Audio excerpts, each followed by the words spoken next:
પાટણના regional science centre ખાતે 16 જાન્યુઆરી 2025ના રોજ રાષ્ટ્રીય સ્ટાર્ટઅપ દિવસની ભવ્ય ઉજવણી કરાઈ હતી, જેમાં 150થી વધુ વિદ્યાર્થીઓ, શિક્ષકો અને જાહેર જનતાએ ભાગ લીધો હતો।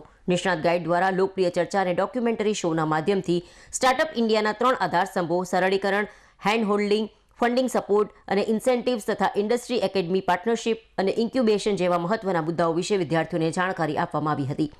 કાર્યક્રમમાં વિદ્યાર્થીઓએ સ્ટાર્ટઅપ અંગે પોતાના વિચારો પણ રજૂ કર્યા હતા અને પોતાની મુશ્કેલીઓ વ્યક્ત કરી, જેના સંતોષકારક જવાબ નિષ્ણાત ગાઈડ દ્વારા આપવામાં આવ્યા હતા અને તેમને સ્ટાર્ટઅપ ઇન્ડિયા જેવી સરકારી યોજનાઓનો ઉપયોગ કરવા અંગે પ્રોત્સાહિત કરવામાં આવ્યા હતા। સાયન્સ સેન્ટરના પ્રોજેક્ટ ડાયરેક્ટર ડોક્ટર સુમિત શાસ્ત્રીએ જણાવ્યું કે પાટણ સાયન્સ સેન્ટર ઉત્તર ગુજરાતમાં વૈજ્ઞાનિક ચિંતન અને નવીનતમ વિચારોને પ્રોત્સાહન આપવા માટે સતત પ્રયત્નશીલ છે।